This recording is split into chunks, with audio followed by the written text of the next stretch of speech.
Assalamu alaikum girls. How are you? Hopefully all of you are fine and doing well. Today is my second lecture about the chemical equilibrium, unit number 10.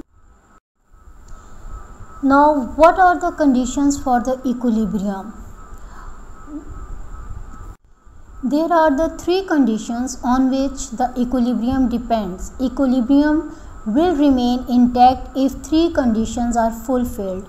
First one is the concentration of the reactant or product remain unchanged. It means you cannot change the reactant or concentration of the product. If they are unchanged, equilibrium will remain established. Second condition is temperature of the system remain constant.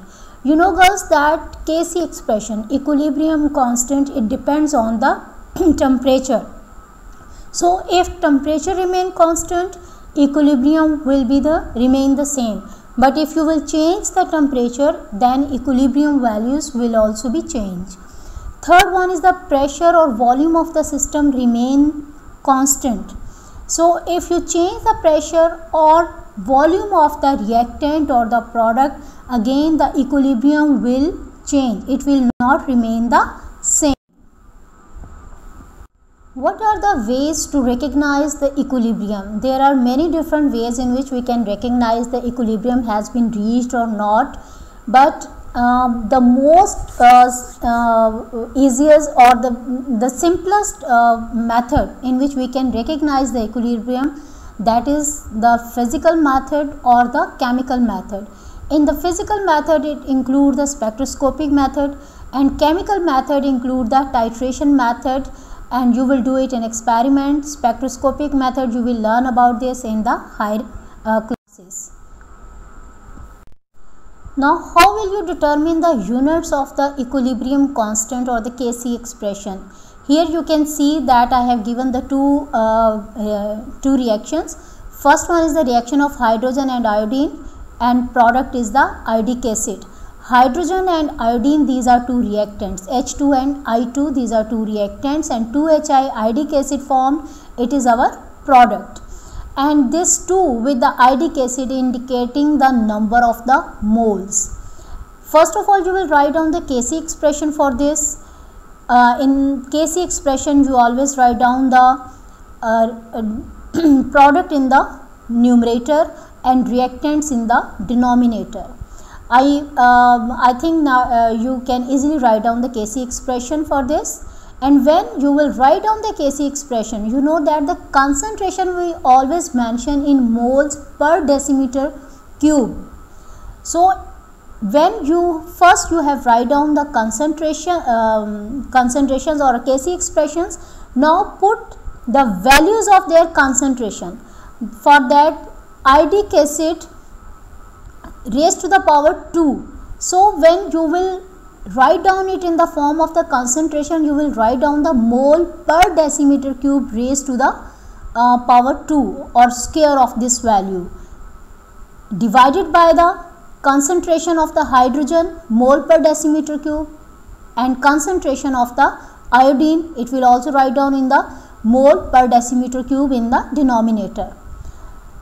Now this raised to the power 2, it can be cancelled out, as you can see here clearly. And finally we will find the Kc expression for this reaction, hydrogen and iodine, product is the iodic acid. This Kc expression do not have any unit, because all the values in the numerator and denominator, they have cancelled out each other. In the second case, you can see that dinitrogen tetroxide is converted into the nitrogen dioxide. This dinitrogen tetroxide is our reactant and nitrogen dioxide is our product. And number of moles of the nitrogen dioxide are 2. First, you will write down the Kc expression for this. This nitrogen dioxide in the numerator and nitrogen tetroxide in the denominator. And nitrogen dioxide, as indicating the number of moles, are 2. So its concentration will raise to the power 2. When you will write down, instead of the nitrogen dioxide, in concentration units, that is the mole per decimeter cube raised to the power 2, and nitrogen tetroxide, again it has the one number of moles, so you will write down 1 time mole per decimeter cube. Now when these values will cancel out each other, you can see clearly that only mole per decimeter cube remain in the numerator. That will be our Kc unit for this given expression. Now in this reaction, nitric oxide and oxygen, they combine together and produce the nitrogen dioxide. Nitric oxide and oxygen, these are our reactant, and nitrogen dioxide is our product. First you will write down the Kc expression for this.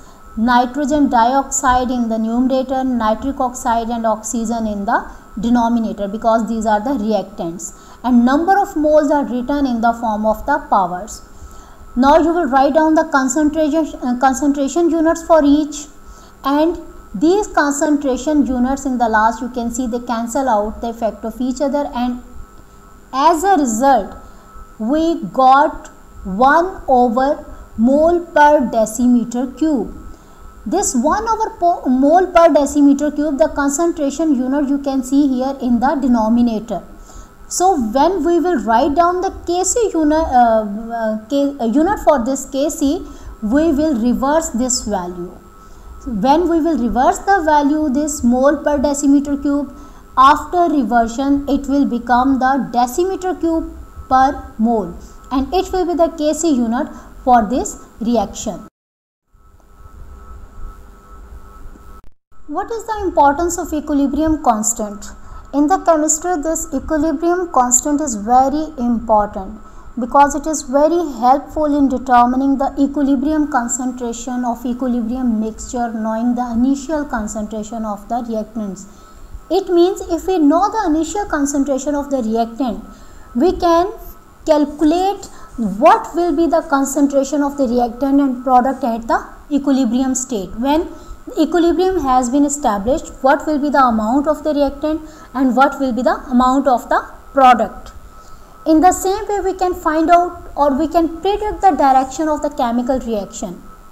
By this expression, by this Kc value, we can find out that whether our chemical reaction is going towards the forward direction, means our product will be more, or it will go towards the reverse direction, our reactant will be more. Third point is the predict the extent of a chemical reaction. Extent of the chemical reaction means we can determine by this Kc value that to what extent that chemical reaction has been near to completion. You know that reversible reactions are never go to the completion.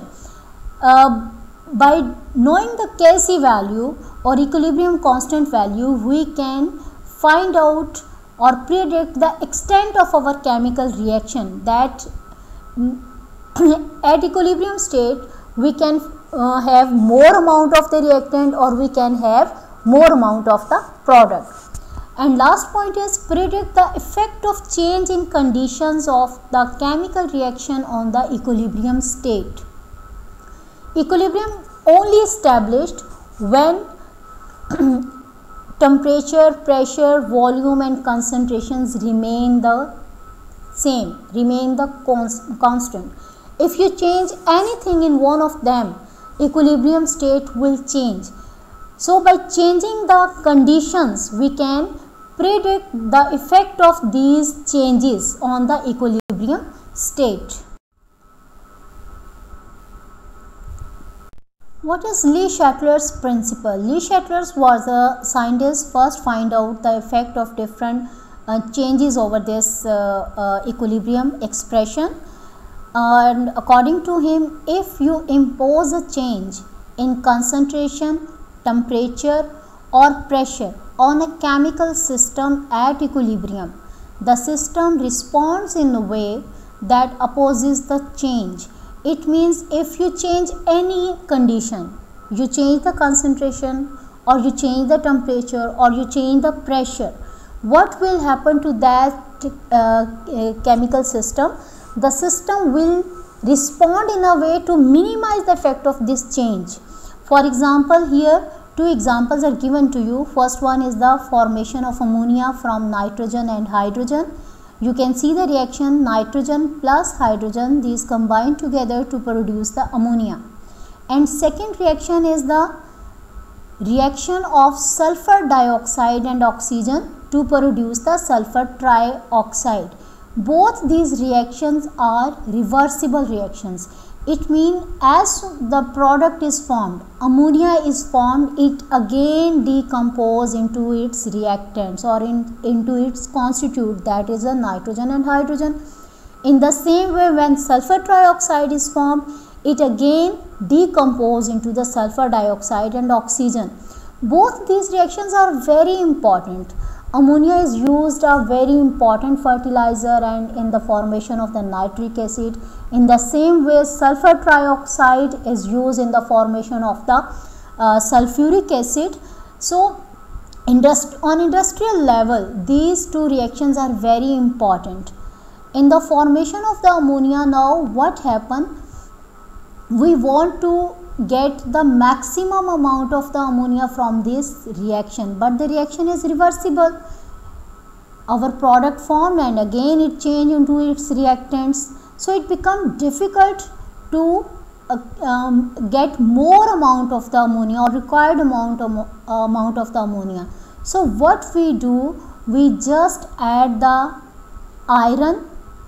It acts as the catalyst in this reaction. Below you can see that I have written the iron, and temperature is 400 degrees centigrade and atmospheric pressure is 200. So we change this normal condition, and we put here the more you can say the we want to get maximum amount of the ammonia. For this purpose, we will add the catalyst. We will change the temperature. At high temperature and high pressure, we can get more amount of the ammonia. In this way, we use this Le-Chatelier principle to get more amount of the ammonia, because we have changed the conditions. Now the conditions are not the normal as in the above reaction.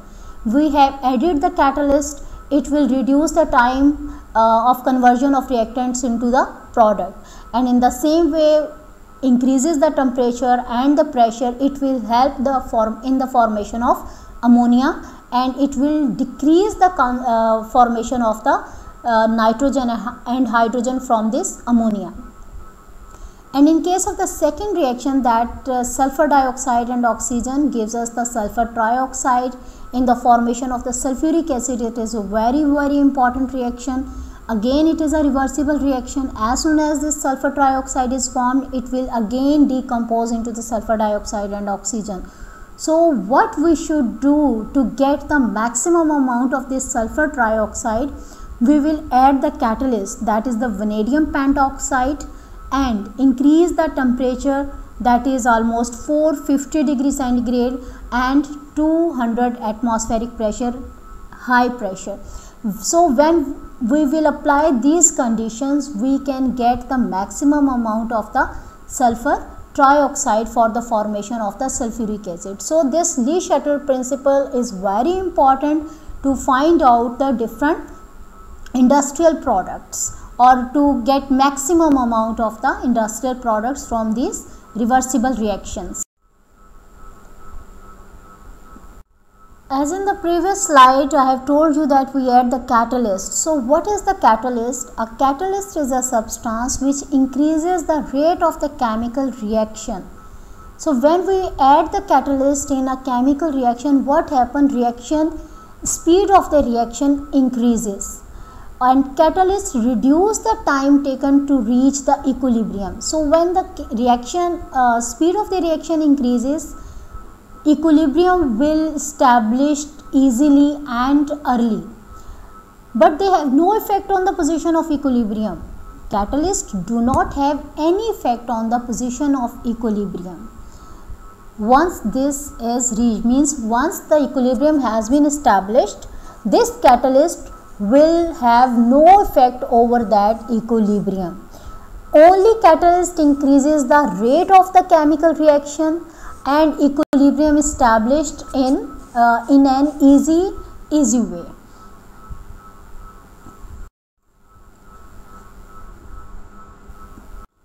What are the macroscopic properties of the forward and the reverse reactions? Macroscopic property is the main characters of that. So forward reaction, it is written from left to right, and reverse reaction written from right to left. In case of the forward reaction, reactants produce the products, and in case of reverse reaction, what happened? Product again decompose into it, the reactants, means the product will produce the reactants. And third point is, in case of the forward reaction, rate is far faster in the beginning and gradually slows down. You have seen that in the beginning our reactants are in very large amount. It means the forward reaction will be faster in the beginning, more product will be formed. And in case of the reverse reaction, its rate is 0 in the beginning. Why its rate is 0 in the beginning? Because at that time our product is in the formation process. So once the product is formed, then it will be gradually speeds up the reverse reaction. So in case of reverse reaction, its rate is 0 in the beginning and gradually it speed up. When more amount of the product is formed, automatically it will be decomposed into its reactants, so the reverse reaction gradually speeds up.